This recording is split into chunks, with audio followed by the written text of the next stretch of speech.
Assalamualaikum warahmatullahi wabarakatuh.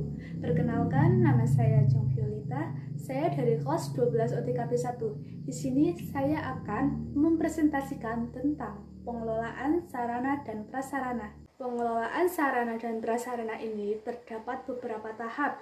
Yang pertama ada tahap analisis perencanaan kebutuhan. Yang kedua, terdapat tahap pengadaan. Yang ketiga, penyaluran. Keempat, distribusi. Dan yang kelima, ada inventaris sarana dan prasarana. Tahap yang pertama ada analisis perencanaan kebutuhan. Ini merupakan satu rantai proses sarana dan prasarana di mana satu kegiatan ini tidak dapat dipisahkan antara proses satu dengan proses yang lain. Nah, dalam analisis perencanaan kebutuhan ini dapat dibedakan menjadi dua, yaitu analisis kebutuhan kualitatif dan analisis kebutuhan kuantitatif. Analisis kebutuhan kualitatif merupakan pengelompokan keterangan tentang jenis informasi yang terdapat dalam suatu unit atau organisasi tertentu. Sedangkan untuk analisis kebutuhan kuantitatif merupakan rangkaian untuk meneliti volume atau frekuensi yang terdapat dalam suatu unit atau organisasi tertentu. Dalam analisis perencanaan kebutuhan ini membutuhkan adanya pengusulan alat atau sarana dan prasarana dalam masing-masing unit atau organisasi yang didukung dengan adanya data atau format yang lengkap.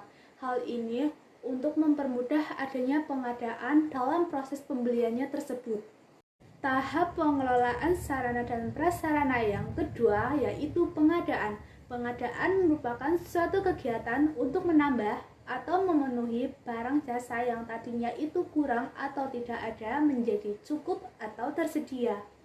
Dalam metode pengadaan ini terdapat beberapa metode yang digunakan. Yang pertama yaitu bisa menggunakan metode pelelangan umum. Kedua, metode pelelangan sederhana. Ketiga, pelelangan terbatas. Keempat, pemilihan umum. Kelima, seleksi umum. Keenam, penunjukan langsung. Dan yang terakhir, dapat menggunakan metode pengadaan langsung.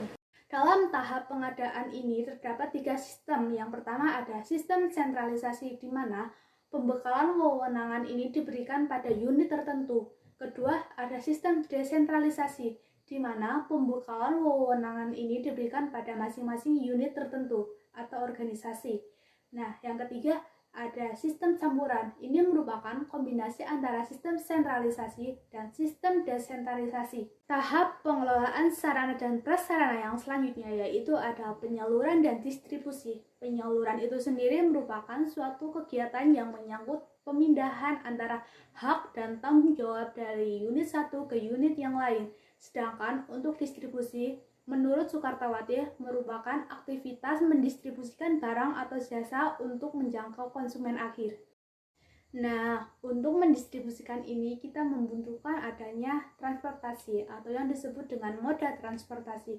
Moda transportasi ini juga bisa dibagi menjadi beberapa jenis. Yang pertama yaitu ada moda transportasi darat. Yang kedua ada road rail transportasi, contohnya yaitu kereta. Ketiga ada air transportasi, yaitu contohnya ada pesawat. Dan yang terakhir yaitu ada transportasi air, contohnya adalah kapal. Nah, transportasi ini digunakan sesuai dengan kebutuhannya ya. Tahap pengelolaan sarana dan prasarana yang terakhir yaitu ada inventaris sarana dan prasarana. Inventaris ini merupakan suatu proses perhitungan, pencatatan, penggolongan, pengklasifikasian, pengkodean terhadap barang atau sarana dan prasarana yang dimuat dalam suatu daftar. Dalam inventaris ini kita membutuhkan adanya buku inventaris atau inventaris yang digunakan untuk mencatat seperti kartu inventaris barang. Nah, KIB ini terdiri dari KIB A, B, C, D, E, dan F. Kedua, kartu inventaris ruangan. Ketiga, buku inventaris. Yang terakhir bisa digunakan dalam kartu induk inventaris. Sekian presentasi dari saya tentang pengelolaan sarana dan prasarana. Apabila ada tutur kata yang kurang berkenan, saya mohon maaf. Wassalamualaikum warahmatullahi wabarakatuh.